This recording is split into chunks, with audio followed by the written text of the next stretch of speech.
বিএনপির কেন্দ্রীয় ক্রীড়া বিষয়ক সম্পাদক, ঢাকা মহানগর বিএনপির সদস্য সচিব, জাতীয় ফুটবল দলের সাবেক অধিনায়ক আমিনুল হক বলেছেন, গত ১৭ বছরে আওয়ামী লীগ সরকার যেভাবে দেশের ক্রীড়াঙ্গনকে দলীয়করণ ও রাজনীতিকরণ করে ধ্বংস করে ফেলেছে, বিএনপি ক্ষমতায় এলে আমরা দলীয়করণ মুক্ত একটা ক্রীড়াঙ্গন করব, যাতে করে বাংলাদেশের প্রত্যেকটি অঞ্চলে খেলাধুলা ছড়িয়ে দিতে পারি।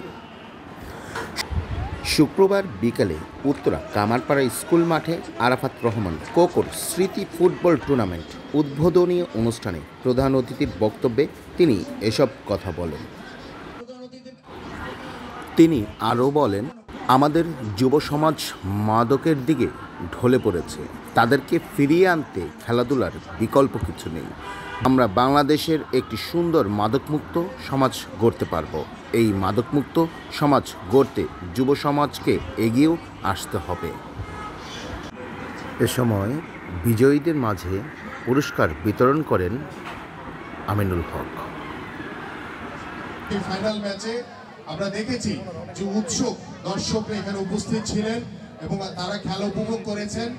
আমি বিশ্বাস করি এই খেলাধুলার মাধ্যমে আমরা বাংলাদেশে মাদক মুক্ত একটি সুন্দর বাংলাদেশ গড়তে পারবো এবং সেই মাদক মুক্ত বাংলাদেশ গড়ার লক্ষ্যে আপনাদের মতো যুব সমাজকে এগিয়ে আসতে হবে এবং আমাদের মঞ্চে যারা রয়েছেন, আমাদের বয়োজ্যেষ্ঠ যারা রয়েছেন, আমাদের নেতৃবৃন্দ যারা রয়েছেন, এলাকার সাধারণ মানুষ যারা রয়েছেন, আমি আশা করব আপনাদের প্রত্যেকটি বাবা মা আপনারা আপনাদের সন্তানদেরকে শুধু পড়াশোনার পাশাপাশি শুধু ডাক্তার ইঞ্জিনিয়ার বানালে হবে না, পাশাপাশি খেলোয়াড় হিসেবে এবং শারীরিক মানসিক বিকাশের জন্য খেলাধুলাকেও প্রাধান্য দিতে হবে। আশরাফ হোসেন ঢালি, গ্লোবাল টেলিভিশন।